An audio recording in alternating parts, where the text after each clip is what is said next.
जय हिंद। आप सभी का स्वागत है आपके अपने YouTube channel Pramod sir Varanasi में। फ्रेंड्स, हिंदी में बहुत ही स्पेशल टॉपिक कवर कर रहे हैं। हिंदी में पहली बार या हिंदी में प्रथम। इसके पहले इस पर हमने एक वीडियो अपलोड कर दिया। अगर आपने नहीं देखा है तो उस वीडियो को जरूर आप देख लीजिएगा। आने वाले टाइम में जो भी एग्जाम लगे हुए हैं इसमें डेफिनेटली प्रश्न पूछे जाएंगे। तो चलिए स्टार्ट करते हैं वीडियो को। सबसे पहला प्रश्न है कि हिंदी का प्रथम उपन्यास कौन सा है। तो हिंदी का पहला उपन्यास परीक्षा गुरु है। किसके द्वारा यह लिखा गया है? तो लाला श्री निवास दास के द्वारा लिखा गया है। तो हिंदी का पहला उपन्यास कौन सा है? परीक्षा गुरु है।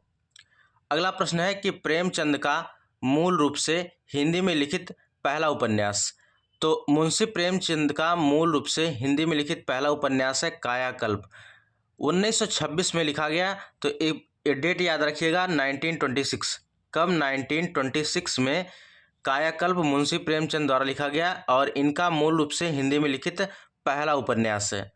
तो इसको भी अच्छे से याद रखिएगा। अगला प्रश्न है कि जैनेन्द्र का प्रथम उपन्यास कौन सा है। तो जैनेन्द्र का प्रथम उपन्यास परख है और इसको 1929 में प्रकाशित किया गया। जैनेन्द्र का प्रथम उपन्यास परख है। इंपॉर्टेंट क्वेश्चन है, कई बार एग्जाम में पूछा गया है। नेक्स्ट वन है कि इलाचंद जोशी का पहला उपन्यास पूछ रहा है। तो इलाचंद जोशी का पहला उपन्यास है घृणामयी है। ये भी 1929 में आया था। अगला प्रश्न है कि भगवती चरण वर्मा का पहला उपन्यास। तो भगवती चरण वर्मा का पहला उपन्यास चित्रलेखा है। कौन सा है? चित्रलेखा है। 1934 में इस्टेब्लिश हुआ है। अगला प्रश्न है अज्ञेय का प्रथम उपन्यास कौन सा है। तो अज्ञेय का प्रथम उपन्यास शेखर एक जीवनी है। अगर इसके प्रकाशन की बात करें तो 1941 में यह इसका प्रकाशन किया गया। तो अज्ञेय का प्रथम उपन्यास शेखर एक जीवनी। बहुत ही रिपीटेड क्वेश्चन है, इसको आप जरूर पेन डाउन कर लीजिएगा। अज्ञेय का प्रथम उपन्यास कौन सा है? शेखर एक जीवनी। या इस तरह से पूछता है शेखर एक जीवनी किसके द्वारा लिखा गया, तो ये भी पूछता है, तो अज्ञेय के द्वारा लिखा गया। नेक्स्ट वन है रेणु का प्रथम उपन्यास। तो रेणु का मतलब क्या है कि फणीश्वर नाथ रेणु इनका पूर्ण नाम है। पूरा नाम है फणीश्वर नाथ रेणु। तो वही कह रहा है कि रेणु का पहला उपन्यास कौन सा है? मैला आंचल है। इंपॉर्टेंट प्रश्न है, 1954 में इस्टेब्लिश हुआ था। कब? 1954 में मैला आंचल इस्टेब्लिश हुआ था। और इस किसका उपन्यास है? तो रेणु का प्रथम उपन्यास है। यानी फणीश्वर नाथ रेणु का पहला उपन्यास कौन सा है? मैला आंचल है। अगर निर्मल की बात करें, निर्मल वर्मा का पहला उपन्यास कौन सा है? वे दिन। ठीक है, निर्मल वर्मा का पहला उपन्यास कौन सा था? वे दिन। 1964 में इसका एस्टेब्लिशन किया गया था। अगला प्रश्न है हिंदी की प्रथम मौलिक कहानी। तो हिंदी की पहली मौलिक कहानी की बात कर रहा है तो यह इंदुमती हो जाएगा। किशोरी लाल के द्वारा लिखा गया है। किसके द्वारा? किशोरी लाल के द्वारा लिखा गया है। हिंदी की प्रथम मौलिक कहानी है। तो देखिए, ये जो पहली बार हुआ है बहुत इंपॉर्टेंट क्वेश्चन है। और जो यूपी का बदलता हुआ पैटर्न है, इस पैटर्न को देखते हुए इसको हम कवर कर रहे हैं। निश्चित रूप से आपको एग्जाम में 1 से 2 प्रश्न जरूर देखने को मिलेगा। हो सकता है आपको मिलान करने के लिए यहाँ से प्रश्न मिल जाए। अगला क्वेश्चन है कि हिंदी की प्रथम कहानी लेखिका कौन सी है। तो हिंदी की पहली कहानी लेखिका है बंग महिला। और इस क्वेश्चन को याद रखिए क्योंकि यह क्वेश्चन टीजीटी में पूछा गया क्वेश्चन है। हिंदी की प्रथम कहानी लेखिका है बंग महिला। अगला प्रश्न है प्रसाद की प्रथम कहानी कौन सी है। तो जयशंकर प्रसाद की पहली कहानी ग्राम है। और बात करें किस वर्ष इसका प्रकाशन किया गया था? 1911 में। तो प्रसाद की पहली कहानी कौन सी है? ग्राम है। 1911 में इसका प्रकाशन किया गया। अगला क्वेश्चन है मुंशी प्रेमचंद की पहली कहानी कौन सी है। तो मुंशी प्रेमचंद की पहली कहानी पंच परमेश्वर है। 1916 में आई। तो मुंशी प्रेमचंद की पहली कहानी पंच परमेश्वर है। क्वेश्चन याद रखिएगा, इंपॉर्टेंट है। अगला क्वेश्चन है कि अज्ञेय का प्रथम कहानी संग्रह कौन सा है। तो अज्ञेय का प्रथम कहानी संग्रह विपथगा है। इंपॉर्टेंट क्वेश्चन है, विपथगा। अगला प्रश्न है नई कहानी की प्रथम कृति कौन सी है। परिंदे है। नई कहानी की प्रथम कृति परिंदे निर्मल वर्मा के द्वारा लिखा गया है। निर्मल वर्मा का प्रथम कहानी संग्रह कौन सा है। तो निर्मल वर्मा का प्रथम कहानी संग्रह परिंदे है। 1960 में आया।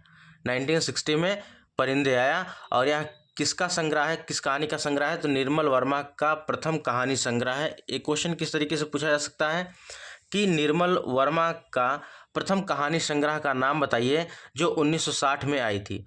तो यह परिंदे है। अगला प्रश्न है कमलेश्वर की प्रथम कहानी, कमलेश्वर का प्रथम कहानी संग्रह राजा निर्बंसिया है। क्या है? राजा निर्बंसिया है। इंपॉर्टेंट प्रश्न है ये, 2-3 बार एग्जाम में पूछा गया प्रश्न है राजा निर्बंसिया। नेक्स्ट वन है कि हिंदी का प्रथम मौलिक नाटक कौन सा है। तो हिंदी का प्रथम मौलिक नाटक कौन सा है? यह नहुष है। कौन सा है? हिंदी का प्रथम मौलिक नाटक नहुष है, गोपाल चंद्र के द्वारा लिखा गया। अच्छा, एक क्वेश्चन इसी प्रकार और एक आया था, ठीक है, यहाँ ऊपर देखिए दिखा रहे हैं, एक मिनट, ठीक है, दोनों क्वेश्चन एक साथ पढ़ेंगे तो दिक्कत नहीं होगा। हिंदी की प्रथम मौलिक कहानी, यहाँ पर हिंदी की प्रथम मौलिक कहानी इंदुमती की है, ठीक है, इंदुमती है, किशोरीलाल के द्वारा लिखा गया है। अगर हिंदी की प्रथम मौलिक कहानी कहें तो इंदुमती हो जाएगा, लेकिन अगर कहें हिंदी का प्रथम, ठीक है, हिंदी का प्रथम मौलिक नाटक अगर कहे तो यह नहुष हो जाएगा। तो ये डिफरेंस है, इसको आप जरूर याद रखिएगा, इसलिए दोनों को हमने एक साथ दिखा दिया।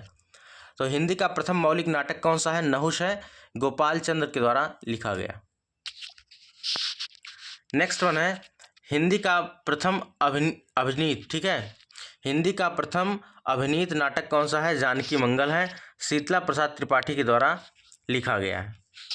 तो हिंदी का प्रथम अभिनीत नाटक जानकी मंगल है। नेक्स्ट वन है कि जयशंकर प्रसाद का प्रथम ऐतिहासिक नाटक कौन सा है? तो यह राजश्री है, 1915 में आया। तो जयशंकर प्रसाद का प्रथम ऐतिहासिक नाटक राजश्री है। अगला प्रश्न है, यह क्वेश्चन वीडियो के एग्जाम में पूछा गया है, हिंदी का प्रथम एकांकी कौन सा है? तो हिंदी का प्रथम एकांकी एक घूंट है, किसका है? जयशंकर प्रसाद का है। क्वेश्चन इंपॉर्टेंट है, कई बार एग्जाम में पूछा गया, साथ ही साथ यूपी ट्रिपल के वीडियो एग्जाम में आपको पूछा गया था क्वेश्चन। तो हिंदी का प्रथम एकांकी कौन सा है? एक घूंट है, जयशंकर प्रसाद के द्वारा लिखा गया। अगला प्रश्न है आचार्य रामचंद्र शुक्ल की पहली सैद्धांतिक आलोचनात्मक कृति कौन सी है? तो काव्य में रहस्यवाद। क्या है? काव्य में रहस्यवाद। अगला प्रश्न है कि रस विवेचन को पहली बार मनोवैज्ञानिक आधार प्रदान किया गया, किसके द्वारा? रामचंद्र शुक्ल ने इसको प्रदान किया था। तो रस विवेचन को पहली बार मनोवैज्ञानिक आधार प्रदान किया गया, रामचंद्र शुक्ल ने प्रदान किया। अगला प्रश्न है कि हिंदी में साधारणीकरण के संबंध में पहला चिंतन प्रयोगकर्ता भट्टनायक। तो साधारणीकर्ता का प्रथम प्रयोगकर्ता भट्टनायक रामचंद्र शुक्ल हैं। अगला प्रश्न है पद्य में रचित हिंदी की प्रथम आत्मकथा कौन सी है? तो पद्य में रचित हिंदी की प्रथम आत्मकथा अर्धकथानक है। क्या है? अर्धकथानक है। बहुत ही इंपॉर्टेंट क्वेश्चन है, इस पर अगर स्टार लगाना हो तो आप इस पर 3 स्टार इसको दे सकते हैं। इंपॉर्टेंट प्रश्न है कि पद्य में रचित, ठीक है, पद्य में रचित हिंदी की प्रथम आत्मकथा अगर पूछे तो अर्धकथानक है। नेक्स्ट वन है कि हिंदी में रचित हिंदी की प्रथम आत्मकथा का नाम बताइए। तो यह स्वचरित आत्मरचित है। क्या है? स्वचरित आत्मचरित है। अब देखिए ऊपर वाले क्वेश्चन में और नीचे वाले क्वेश्चन में क्या अंतर है।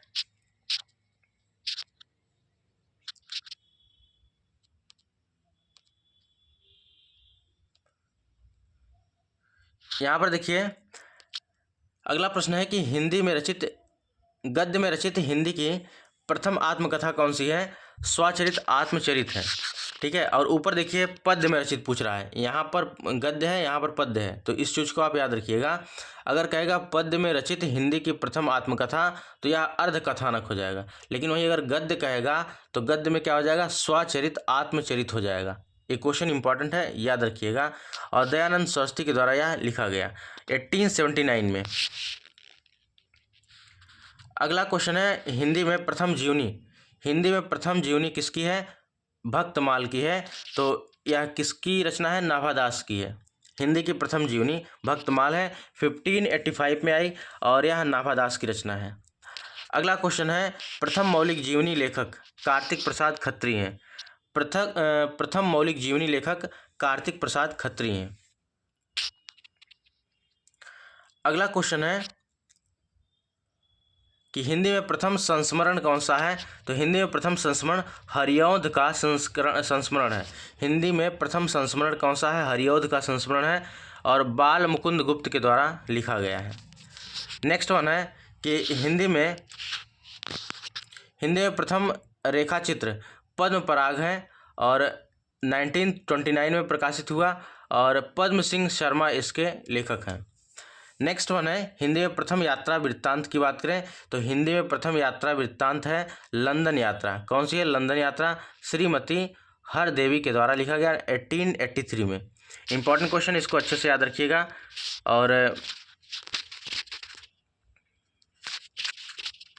और कुछ यहाँ पर नीचे देखिए और इम्पोर्टेंट चीज़ इसको करवा दे रहे हैं जो एग्जाम में कई बार एग्जाम में पूछे गए हैं। ठीक है,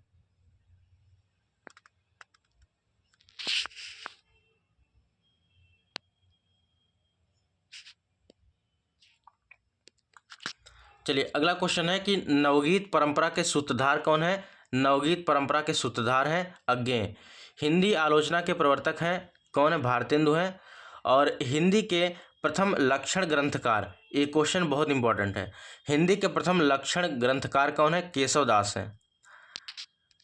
अगला प्रश्न है कि हिंदी में राम भक्ति साहित्य संबंधी प्रथम काव्य रचना किसकी है। तो राम रक्षा स्रोत की है, यह रामानंद के द्वारा रचित है। तो हिंदी में राम भक्ति साहित्य संबंधी प्रथम काव्य रचना कौन सी है, तो राम रक्षा स्रोत है, रामानंद के द्वारा लिखी गई है। तो फ्रेंड्स वीडियो कैसे लगी कमेंट बॉक्स में आप जरूर बताइएगा, क्योंकि आपका एक लाइक कमेंट हमें नेक्स्ट वीडियो के लिए मोटिवेट करता है। और फ्रेंड्स ये जो सूचना है, अगर आप लोग यूपी ट्रिपल एस से किसी भी एग्जाम की तैयारी कर रहे हैं या यूपी जीके की ई बुक है, इसको आप लेकर तैयारी कर सकते हैं। और इस बुक को लेने का प्रोसेस क्या, जो स्क्रीन पर नंबर दिख रहा है 9793661506, इस पर आपको 125 रुपये पेमेंट करने हैं। पेमेंट करके स्क्रीनशॉट अपना नाम और डिस्ट्रिक्ट इसी नंबर पर सेंड कर देंगे। थोड़ी देर बाद इसका ई बुक आपके प्राइवेट व्हाट्सएप पर मिल जाएगा। उसी प्रकार कंप्यूटर की ई बुक है, कंप्यूटर की ई बुक भी इसी प्रकार ले सकते हैं। इसके लिए आपको 149 रुपये पेमेंट करना है। ठीक है, तो फ्रेंड्स चलिए आज की वीडियो, बाकी वीडियो कैसी लगी कमेंट बॉक्स में जरूर बताइएगा। मिलते हैं नेक्स्ट वीडियो में, तब तक के लिए जय हिंद, वंदे मातरम।